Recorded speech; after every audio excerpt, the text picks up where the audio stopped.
Hey guys, welcome to the Insiders of Omaha podcast. I'm Christian Morrison. This is Tyson Compton. We're excited to bring this to you. Thanks for watching, viewing, and subscribing. Hey, Insiders of Omaha is a one-of-a-kind podcast here in Omaha, bringing you an inside look of the movers and shakers in Omaha and what they're like and how they think, so you can learn from them as well as get to know them and have a personal time that you usually don't get an opportunity to have. And we look forward to you guys listening. Heck yeah, let's go. Boom. You ready? Yeah, man. So here we are starting off our first podcast every year as we enter into business. Christian, just was kind of, letting people of Omaha that haven't lived here before, let us know a little about you, man. What's going on? Yeah, so I am the freaking man, dude. 100% through and through. Everything I do. I'm just kidding. Modest, obviously, number one. Very modest, very humble. Never brag. Anything like that. I coming to Omaha for a multitude of reasons. Family being one of the main things, right? Obviously, been in real estate less than you, but I've been in for about. I got my license when I was 20. Yeah, and I'm about to be 28. So about 8 years, right? Yeah. But in South Dakota is where I've been for the last 8 years. Mm-hmm. But we have no family there. Me and my wife, we're about to have 3 kids. So family was important, getting near that. Also, just Omaha as a town. We always came here because my parents were here. Mm-hmm. And it always just intrigued me as a town. Yeah. Because I've been to a lot of big cities. I've lived in a lot of places in the U.S. And it was like the nicest town that I've seen for the size. Nice. By far. Cool. So it was really intriguing to me in that way. And then I started to dive into like the business community here and stuff. And then started to learn how many cool people were in the business community here. Largely just me, but basically Tyson. I saw Tyson Compton and I was like, I gotta move there. Yeah. But then, through that, I'd refer to my parents and some other, I don't know if I referred to other people throughout the way. I think I did. But anyways, got connected with you. And it wasn't my initial thought to like, maybe me and Tyson can work together. I didn't really think about it because I've always been solo, just like you. Kind of do our own thing, which can be boring. Right. It's like at times, you know what I mean? But also streamlined. Like totally. Yeah. You don't work for anybody. You don't have to worry about any of this schedule. Yeah. So I was like, we decided we're going to Omaha, right? And I was like, well, there's a couple things I want to do there. I always thought it would be cool when you move to a town or when you're even in your town, you always drive by and you see the companies. Yeah. You see who's doing things. Absolutely. But it's always like a mystery. The people behind them. Yeah. Because you hear their name, you hear about them here and there. Yeah. And I always thought it'd be cool to have like somewhere to go to learn about them. Exactly. And to like see who's running your town, basically, right? Yeah. So that was kind of the inception, my first thought of doing this with you was I have kind of some connections here a little bit, but you have a ton of connections here. And we can meet and interview and show the public all the names and faces of Omaha, basically. It was cool to kind of synergize on that idea when we first started talking and kind of the momentum it got right off the bat and spitballing ideas of what it could look like. And I'm a huge podcast fan in general. Same. So it provided an outlet that I believe in. And then it's hard to get access to these people but through the podcast form, you get it at your fingertips. And you also just, like you're saying, down have a cup of coffee, somebody or a beer, and you get to learn about kind of what makes them tick, what got them there. And I just thought there was a massive amount of value in that too.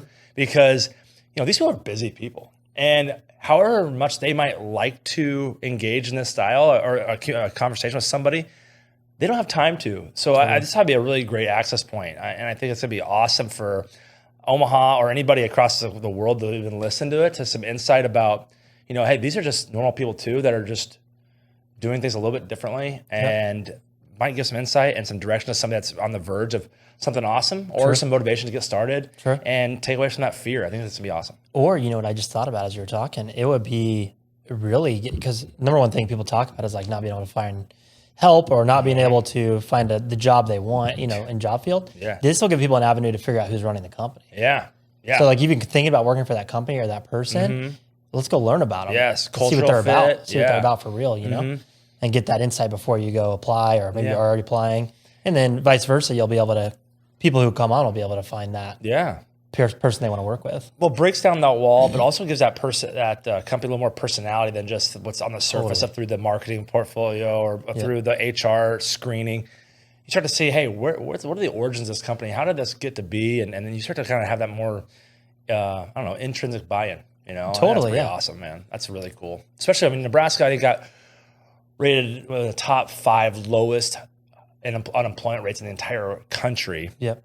Which means that it's hard to find a good job here because everybody's working, right? Yeah. And so But on the other side, it's really hard to find really good people to work because a lot of good people are working. Yeah. So this is, another chance for people just to kind of put their business on a pedestal for a few minutes and talk a little about what got them there and what they believe and seeing about values and culture alignment. Totally. Yeah. And I think like you were saying, like most people, like when are they going to sit down? They're not going to be able to sit down and talk with everybody they want to talk with, right? But this does give an avenue to, most of those people are willing to tell their story and meet new people and things like this. Gives them an avenue to say it to multiple people at once. Yeah.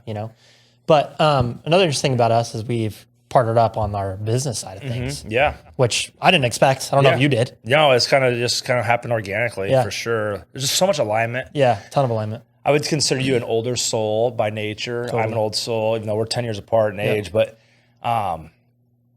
just about what we can do for our family. I think there's a lot of similar beliefs in our family. Yep. We had your parents are going to be on the podcast down the road, and I can tell that's really a large part of what they believe, and it's obviously trickled down. Totally, yeah.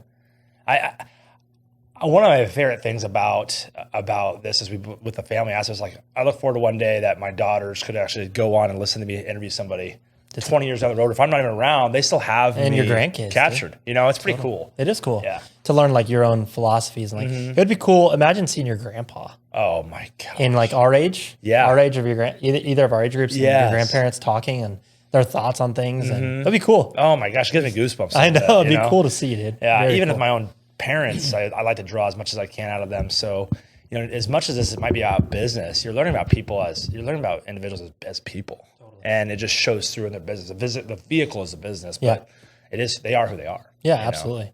Yeah, no, I'm excited for it overall. I think it'll be a value for us. Yeah. It'll be a value for the people coming on and it'll be a value for anybody watching. And I really hope that the people who come on want to listen to it too. Like, I hope this is a forum where we're providing enough good, strong, deep, in-depth questions to these people that we're having a podcast with, that the people who have been on it before or are going to be on it are like, man, this is pretty interesting. And not like a BS, like salesy podcast where you're doing like, and I don't think we're going to run ads. That's not the plan anyways. Yeah. And like having just a conversation versus scripted questions for these people. Yeah. You know what I mean? More like a real conversation with somebody that you would normally have. Yeah. Because I feel like podcasts are either like too scripted or too salesy to me most of the time. Right. And there's also no local podcast that I've ever listened to. Yeah.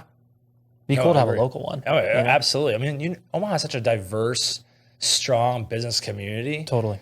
I think it's going to be a great opportunity for us to really get to know the community, get involved in things too. I can't wait about the things we're going to learn about from people too that we might want to be engaged in. Same. What a cool experience to pull kind of curtain back on Omaha and kind of find out what else is out there. Yeah, I'll get Warren Buffett on one day. Why not? Why not? Yeah, we're only a few degrees of separation.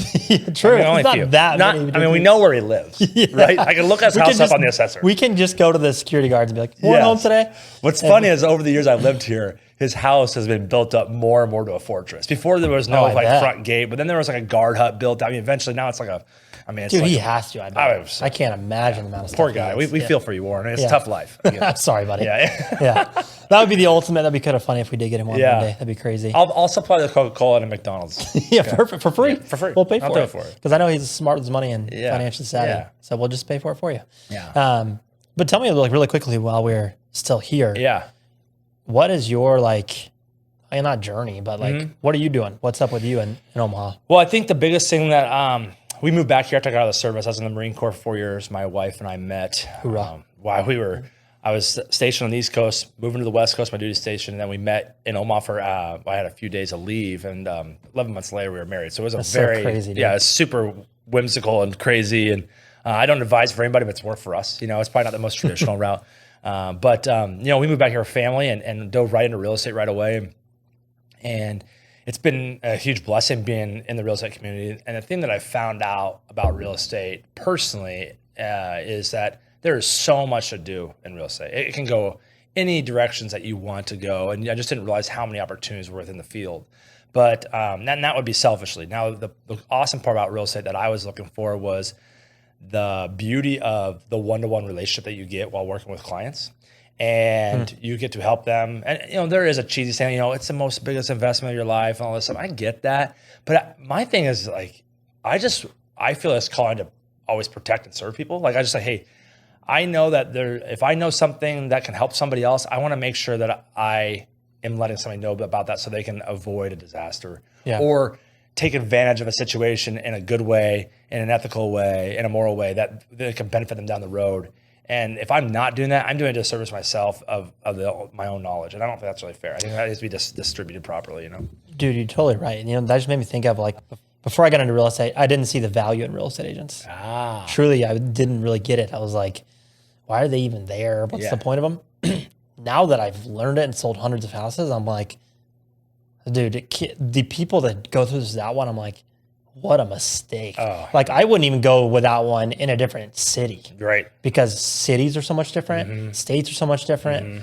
I would never. Yeah. You know what I mean? Like there's so many little things you can get sued on and miss in the contract. You know what I mean? Like there's so many more moving pieces to it than I ever thought was possible.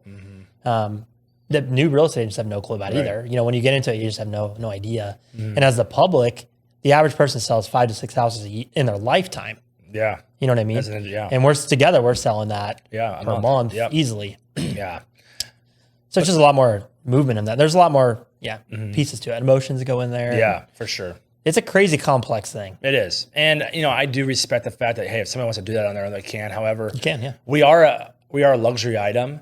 But I just, you know, the idea of, we see so many instances or, you know, different types of transactions that our ability to creatively problem solve is a huge asset.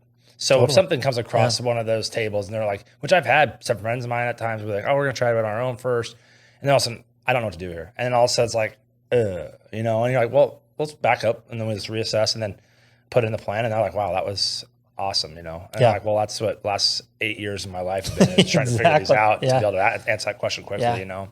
So I would love sharing the knowledge about it, you know, doing investor meetups, investing in real estate, or if we're talking about buying and selling houses or neighborhoods. I still like going to open houses for fun. Like I enjoy looking at real estate. Same. Whether it be locally, I have a dream. I want to have a vacation home someday I can see the ocean from my back steps where I don't have to wear sandals or shoes ever, which would be awesome. That would be awesome. But you know, that will come in time, and that's all doable when you know, the sky's the limit as long as you believe that, you know. Totally.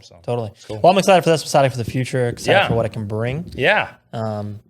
And I hope you guys enjoy it. I hope you guys watch. And I hope you guys subscribe to the channel. Hope you subscribe to the channel. Press the link below. But really, I do hope they do, and hope they watch it and hope they enjoy it. But yeah, man, this is gonna be fun. I'm excited too, and we're always open to suggestions too. You know, I know we're only 2 people, but if you have ideas, hit us up with our numbers are pretty public, so hit us up, and we'd love to take suggestions and vet them and see what might work and be better. Yeah, wherever you're watching this, drop a comment on who you want on too. Yeah, that'd be awesome. Someone specifically on, we'll try to get them. Yeah, or if you have a connection, connect us. We'll get them on here. That's awesome. We'll talk to everybody soon. Yeah, see you on the next episode. Peace. Hey guys, thanks so much for watching the podcast. Really appreciate it. As always, if you got any real estate related things that you need, this show is fully sponsored by our personal real estate business. Hit below where it says schedule a call with us, get on our personal calendars, call, text, email us, whatever's best for you. Happy to help you in any way we can on the real estate side of things. Thanks guys. Peace.